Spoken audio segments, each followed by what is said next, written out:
Okay, so let us consider this our final draft. There's certainly a few more things to finish off, but I need to actually take this in and start playing with it with some people.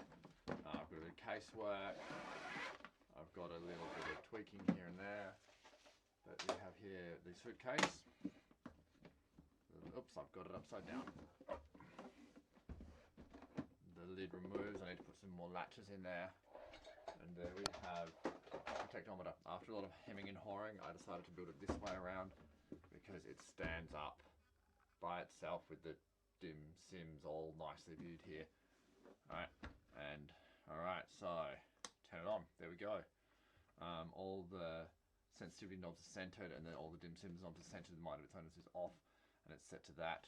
There is a series of extra controls under the back panel, which basically set the master height of these here and here, which I'll explain in more detail if I need to. But as you can see right now, it's not doing anything very exciting, but we can make some changes here. You can see right now it's not very sensitive. I've got it set at the midpoint here.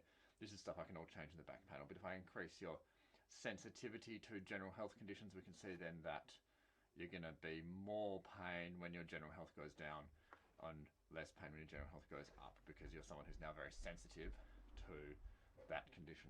And of course this works for all of them, so we can be very sensitive to general health and very sensitive to beliefs, but very insensitive to behaviours or past experiences.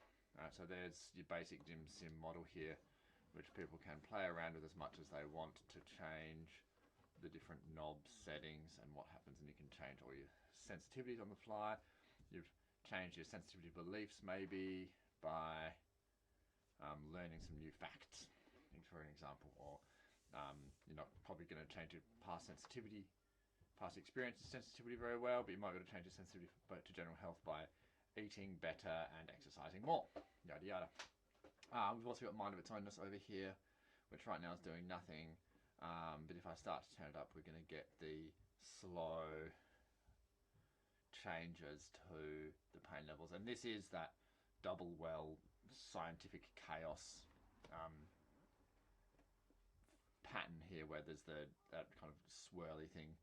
So it's not entirely reliable and predictable, but it does oscillate one way or another. I haven't changed the rate. I think the slow rate is actually better for our purposes than a faster rate. If we turn it all the way up, it'll actually swing all the way from 10 all the way back down to 0. Well, not right now, because it's obviously oscillating in one half of the waveform right now, but it will get all the way down that way at the far point of its spectrum. Oh, we're going to get there pretty close. Alright, now, I think that we'd all agree that having someone whose mind of its own is all the way up to the top and who's sensitive to everything is unreasonable and unlikely, sorry. But it could happen. And then you'd have someone who's very sensitive to everything and their pain's going to be all over the place. Or, if we're more reasonable about it, all over the place with, a fairly single change to their experience. So I just chose past experiences then, but obviously that was just the one I randomly chose. Realistically, most people are going to be more in the middle somewhere. And they're going to have smaller changes to things, and that's going to be reflected in their own experience. We've got an on and off here. We've got a charging port there for 12 volt charge point. To access the back panel, you just undo these 4 screws here, and then this will lift up. I won't do it right now. I don't want to do it too much because this front panel here is a little bit delicate. So I don't want to just be willy-nilly opening and closing it all the time, because it's going to start to get scuffed and scarred.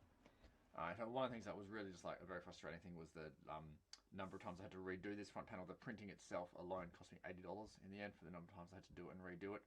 And even the final one I've got this little white bit at the top here and this little white bit at the bottom here, which I was like, "Argh!" about, but I just didn't want to spend the extra money until I knew that this print style was going to actually be durable enough to justify going through it all again. So we've got what we've got.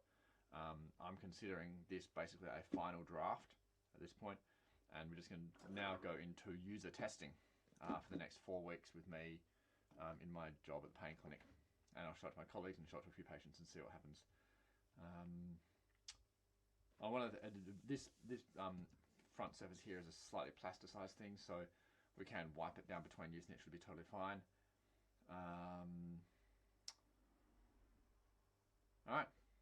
There you go, turn it off. Stick the lid on like that. I'm going to put an extra couple of clips on the back here to make it more durable. Right now I haven't got the clips here, so I have to have that strap, but and I'll definitely do that for transport anyway. But there'll be 2 extra clips here as well. So there we go, suitcase done.